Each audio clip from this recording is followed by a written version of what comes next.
Hi everyone, welcome back to KG Graves. We're in King David Memorial Park in Bensalem, Pennsylvania, USA, and we're here today to visit the grave of Nancy Spungen, who was involved with the Sex Pistols and Sid Vicious. Hope you enjoy the video. Ladies, what is the scene for you? Why are you there? You're Sid's manager, right? Yeah. What kind of role do you play in this? In what? What's your job? What have you been doing in this? I mean, you're part of, he's on stage performing, but you're just as much an active part of the career as he is. What's your job? Yeah. What do you do? Manager. What is that? Many people out in our audience don't have any idea what a manager does. Getting gigs. Hey man, not everybody's in the record business. I'm his liaison to the record company. Have you been able to sell him now? He's got 4 record contracts. I don't have to sell him. I mean, I arrange recording, I arrange gigs, I arrange the publicity, I talk to the club owners, to the people at the record company, to the people in newspapers, magazines, things like that.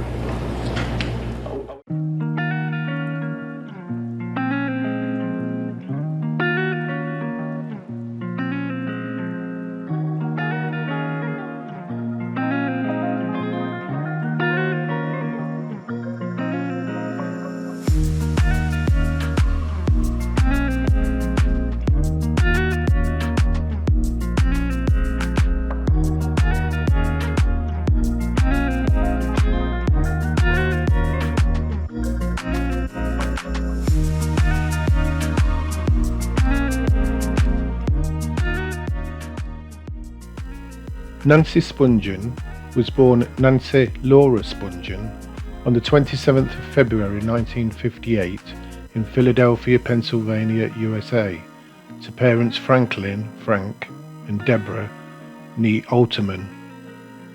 She was a groupie and the American girlfriend of English musician Sid Vicious and a figure of the 1970s punk rock scene. At the time of her birth, a newborn Nancy nearly died of oxygen deprivation after being choked by her umbilical cord during delivery. It was determined that she had not suffered any serious brain-damaging oxygen loss. However, it was then noted that her skin was jaundiced and that she showed symptoms of severe cyanosis, forcing the newborn to undergo immediate blood transfusions. Her parents were not able to see her or hold her at this point, preventing potential bonding time. Instead, Nancy was strapped to a small hospital bed and worked on by doctors, who ultimately saved her life.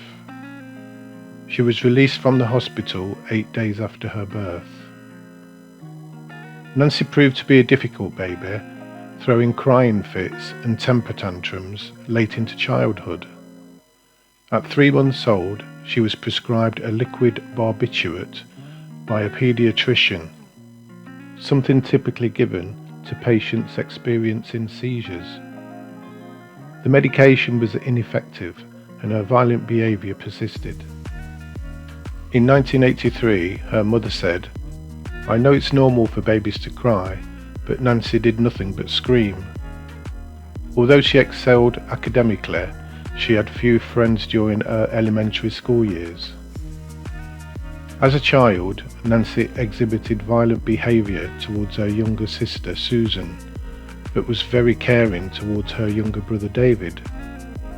Susan, who later became a noted author and food stylist, said she had mixed memories of her sister. "We were happy as kids, and we played together, and I looked up to Nancy. I was about 10 or 11 when she went to boarding school, and then she wasn't home a lot." Nancy allegedly threatened to kill a babysitter with scissors and attempted to batter a psychiatrist who had accused her of acting out for attention. At age 11, she was expelled from public school after missing class for over 2 weeks. Weary of her erratic behaviour Her parents enrolled her at Devereux Glenholm School in Washington, Connecticut, and later at Devereux Manor High School in Berwyn, Pennsylvania. In January 1972, she ran away from Devereux Manor and attempted suicide by slitting her wrists with scissors. At age 15, her psychiatrist diagnosed her with schizophrenia. Nancy graduated from Lakeside High School in 1974, 2 weeks after she was accepted at the University of Colorado, Boulder. She began attending the university at age 16. 5 months into her freshman year, she was arrested for attempting to purchase marijuana from an undercover police officer. After being arrested a second time for storing stolen property in her dorm room, Boulder expelled her. Her father travelled to Boulder and accepted a plea bargain on her behalf, under which she agreed to be banished from the state of Colorado. Nancy left home at age 17 and moved to New York City, where she supported herself via prostitution, amateur music journalism, and retail jobs at clothing stores. In her free time, she became a groupie and followed rock bands including Aerosmith, Bad Company, the New York Dolls, and the Ramones. In December 1976, Nancy flew to London with the Heartbreakers and met the Sex Pistols, which later included bassist Sidvicious. Sid and Nancy first met the night she arrived in London. After being rejected by John Lydon, Nancy and Sid started a relationship, moving in together in March 1977. Over their 19-month relationship from March 1977 to October 1978, they developed heroin addictions. Sid was already abusing multiple drugs prior to meeting Nancy. Tabloids dubbed her Nauseating Nancy for her frequent public outbursts. In January 1978, following the breakup of the Sex Pistols, they relocated to New York City, where they lived in room 100 at the Hotel Chelsea, where they were registered as Mr. and Mrs. John Simon Ritchie, Sid's real name. On the 12th of October 1978, Nancy's body was found under the wash basin in the bathroom of their room at the Hotel Chelsea. She had suffered a stab wound to the abdomen. She was only 20 years old. Sid owned the knife that inflicted the injury, a Jaguar Wilderness K11 with a 5-inch blade. Sid shared conflicting stories of the night Nancy died. He was immediately arrested, charged with second-degree murder, and released on a $50,000 bail. 4 months after her death, on the 2nd of February 1979, Sid died of a heroin overdose prior to his trial taking place. He was 21 years old. The New York City Police Department closed the case after his death. There are various theories about the cause of Nancy's death. Some of them do not implicate Sid in her murder. One such theory is that 2 drug dealers visited their room that night and conducted a robbery. Certain items, including a substantial amount of money, were claimed to be missing from the room. In his book, Pretty Vacant: A History of Punk, Phil Strongman accuses actor and stand-up comic Rockets Redglare of killing Nancy. Redglare delivered drugs to the couple's room the night of her death. Throughout his life, Redglare, who died in 2001, steadfastly denied any involvement in the killing to the press, but allegedly confessed to the killing within his circle of friends. In 1979, Horror Business, a 1979 song by the American punk band The Misfits, was inspired by Nancy's murder. The song's lyrics include lines such as "You don't go in the bathroom with me" and "I'll put a knife right in you." Prior to Sid's death, the Misfits were rumoured to back Sid Vicious on his proposed debut solo album. Misfits bassist Jerry Only attended a dinner gathering at the apartment of Michelle Robison, Sid's new girlfriend, the night she died. In 1986, the film Sid and Nancy, directed by Alex Cox, was released, portraying the life of Sidvicious, played by Gary Oldman, and his relationship with Nancy, played by Chloe Webb.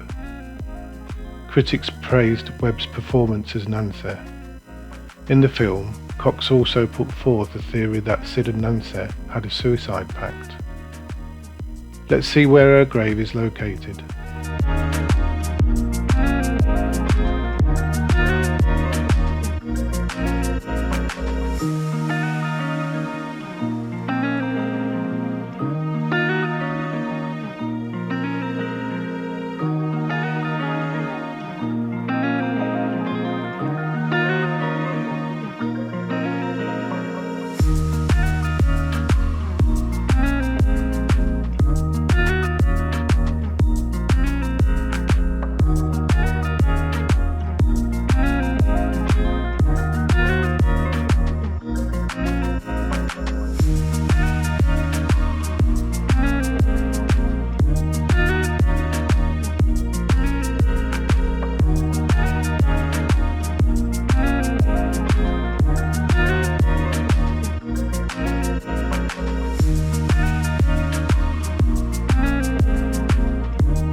So there you have it, the grave of Nancy Spungen, groupie for the Sex Pistols.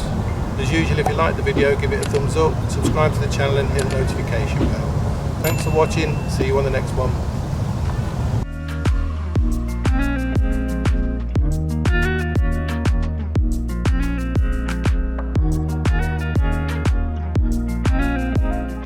Rest in peace, Nancy Spungen.